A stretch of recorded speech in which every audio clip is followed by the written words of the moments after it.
آپ کے سامنے ایک مرتبہ پھر حاضر ہوں، اور آج جو ایشو آپ کے سامنے میں ڈسکس کروں گا وہ ایک انتہائی افسوسناک واقعہ ہے۔ تقریباً 12 سے 13 سال کا ایک بچہ تھا، حافظ قرآن وہ بن رہا تھا، تعلیم اس کی جاری تھی۔ تو ایسے میں ایک انسان تو اس کو نہیں کہا جا سکتا، جنسی درندہ کہا جا سکتا ہے، اس نے اس معصوم بچے کے اوپر جو ہے وہ حملہ آور ہوا اور اس کو ایک غیر انسانی سلوک کا اس کو جو ہے وہ تشدد کیا اس کے اوپر، اور اس کو جو ہے وہ جان سے مار دیا۔ ہمارے ساتھ اس ٹائم موجود ہیں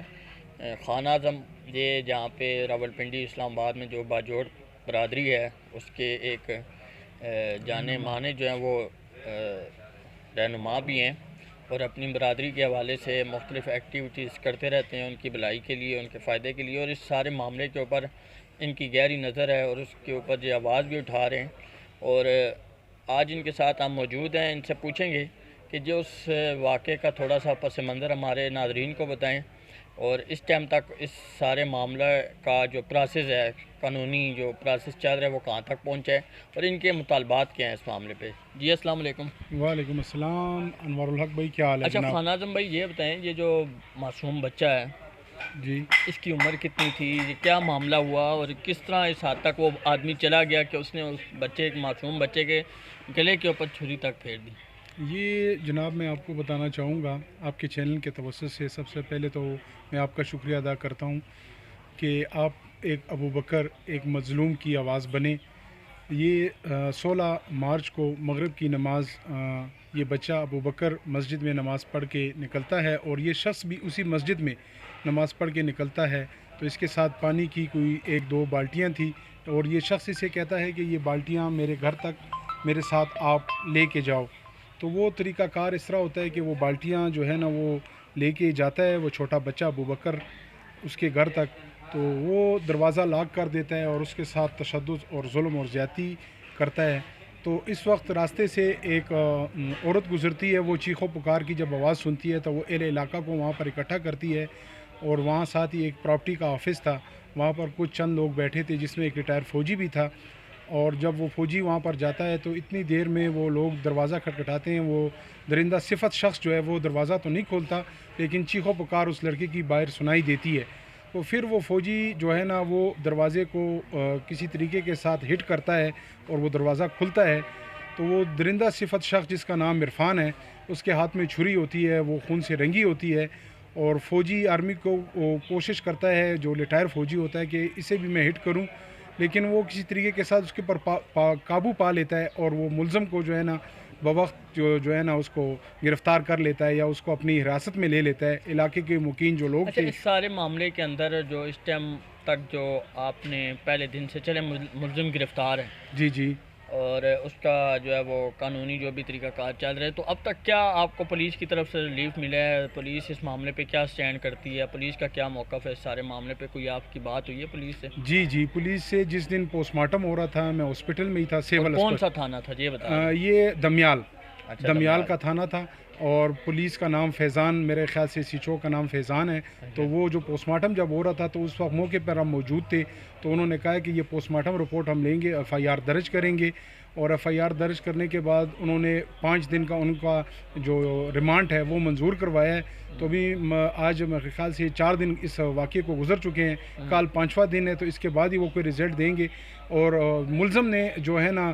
یہ قاتل نے جو ہے نا اپنا گناہ قبول کر لی ہے، جو قبول کر لیا، اور اس حوالے سے ہماری حکومت وقت سے اور اعلیٰ حکام سے اور خاص طور پر عدلیہ سے یہ ریکویسٹ ہے کہ اس درندہ صفت شخص کو سزائے موت کی پھانسی سنائی جائے۔ یہ اکیلا باجوڑ برادری کا بیٹا نہیں تھا، یہ پورے پاکستان جو عوام ہے اور پوری پاکستان قوم کا بیٹا تھا۔ اس کو مرغی اور جانوروں کی طرح اس کو ذبح کیا گیا ہے، تو یہ انسانیت، تو یہ چیز انسانیت کے ساتھ زیب نہیں دیتی۔ تو میری جو ہے نا اعلیٰ حکام سے یہ گزارش ہے کہ اسے فل فور جو ہے نا سزائے موت کی سزا سنائی جائے، اور جلد سے جلد سنائی جائے، اور جو کوئی شخص بھی اس کی پشت پناہ پہ ہے، اللہ پاک اس کو بھی ہدایت دے، اگر ہدایت اس کے نصیب میں نہیں ہے تو اللہ پاک اس کو نیست و نابود کرے۔ ایسے لوگ کی جو بھی لوگ پشت پناہی کرتے ہیں تو یقیناً اللہ پاک اسے دنیا میں بھی رسوا کرے گا اور آخرت میں بھی رسوا کرے گا۔ اچھا یہ بتائیے گا کہ یہ جو شخص ہے جس نے یہ انتہائی اقدام اٹھایا ہے، اس کا کوئی پہلے سے بھی اس بچے کے ساتھ کوئی معاملہ تھا، کوئی جان پہچان تھی، کوئی ایسی چیز آپ کے سامنے آئی ہے؟ نہیں جج اچانک سے اس طرح کا واقعہ ہے یہ سننے میں ایسے آیا جہاں سے دمیال بینک کالونی میں جو واقعہ جہاں پر ہوا ہے، سننے میں آیا یہ مکان اس کے والد کے نام پر ہے اور یہ شخص 10-15 دن کے لیے وہاں پر آتا ہے سال میں، اور یہ وارداتیں ڈال کر یہ نکل جاتا ہے۔ جیسے شواہد اکٹھے ہو رہے ہیں وہاں پر کافی بچوں کے جو کپڑے موصول ہوئے ہیں، اور اس بندے کے ساتھ جو لوگ ملاقات کرنے آتے تھے تو وہ نہایت ہی بڑی بڑی گاڑیوں میں، لانگ کروزر میں، فارچونر میں، ایسے بلیک شیشوں میں ان کے ساتھ آیا کرتے تھے اور میٹنگ میں تھے۔ تو ایسے ذرائع سے معلوم ہوا کہ یہ وہ گروہ ہے جو گردے نکال کر بچوں کے جو امپورٹ یا ایکسپورٹ یا اسمگلنگ کرتے ہیں، جو بھی کرتے ہیں۔ آپ کا مطالبہ کیا ہے؟ اس پہ آپ نے کوئی ابھی تک درخواست دی ہے کہ اس کو پورے طریقے سے انویسٹیگیٹ کیا جائے، تحقیق کی جائے اور حقائق کی تہہ تک پہنچا جائے کہ کیا واقعی اس طرح کا یہ بندہ تھا؟ جس طرح آپ کنڈیشن بتا رہے ہیں کہ گاڑیوں پہ آتے تھے، تو لازمی بات ہے کوئی اس کے ساتھ ان کا مفاد وابستہ تھا۔ بالکل جمعے والے دن ہماری راجہ بازار باجوڑ ٹاور کے اوپر باجوڑ قومی اتحاد کا ایک بڑا جرگہ ہوا۔ اس میں ہم نے کمیٹی کے 8 ممبر اس کے لیے جو ہے نا تشکیل دی۔ وہ کچھ جو ممبر ہے وہ تھانے کے معاملات کو دیکھیں گے، کچھ وکلاء کو اور ججز کو اس حوالے سے دیکھیں گے، اور پولیس جو ایس ایچ او ہے انہوں نے ہمیں مکمل یقین دہانی کرائی ہے کہ انشاءاللہ اسے ہم کیفے کردار تک پہنچائیں گے، اور جب تک یہ ہمارا مطالبات پورے نہیں ہوتے، یہ جو عرفان نامی شخص ہے اسے سزائے موت نہیں سنائی جاتی، تب تک انشاءاللہ ہم آرام سے نہیں بیٹھیں گے۔ اگر خدا نخواستہ ایسے نہیں ہوتا، ملزم کو جو ہے نا وہ کیفے کردار تک نہیں پہنچاتے، تو ہم راولپنڈی اور اسلام آباد میں سراپا احتجاج پر ہوں گے۔ ہم جو ہے نا سڑکیں بھی بند کریں گے، کیونکہ یہ خالی ایک ابو بکر نہیں ہے، ایسے کئی بچے جو ہیں نا انہوں نے ماؤں سے جدا کیے ہیں، کئی مائیں روئی ہیں، کئی باپ ان کے لیے روئے ہیں، ہمیں کیا پتہ لگتا ہے کون ہے۔ اس پہ یہ بتائیں وہاں کے جو اہل علاقے ہیں جی ان کا کیا اس میں موقف ہے؟ اہل علاقہ تو انوار بھائی سراپا احتجاج پر ہے، جیسے جیسے میڈیا وہاں پر جا رہی ہے تو وہ کوریج دے رہی ہے۔ انہوں نے بڑے پلیٹ فارم پہ راجہ بشارت کے جو بھائی ہیں راجہ ناصر صاحب، ان سے بھی ملاقات کی ہے اس حوالے سے، اور ہماری بھی جو سیاسی جو کارندے ہیں دمیال کے، ان سے بھی ہماری ملاقاتیں ہوئی ہیں، تو وہ سب انشاءاللہ ایک پلیٹ فارم پہ ہے، کیونکہ یہ انسانیت کو زیب ہی نہیں دیتی کہ بچے کو مرغی کی طرح ذبح کرے۔ تو ناظرین، آج کا یہ جو معاملہ تھا انتہائی افسوسناک واقعہ ہے، جس میں ایک 12 سے 13 سال کے بچے کا بے دردی کے ساتھ قتل کر دیا گیا ہے۔ ملزم جو ہے وہ گرفتار ہے، اس کو اہل علاقہ نے اپنی جو ہے وہ کسٹڈی میں لے کے اس کے بعد پولیس کی حراست میں دیا، FIR درج ہو چکی ہے، معاملہ عدالت میں ہے۔ تو خان اعظم اور ان کے جو دیگر لواحقین ہیں اس بچے کے، ان کا یہی مطالبہ ہے کہ عدالت اس معاملے کے اوپر جو ہے وہ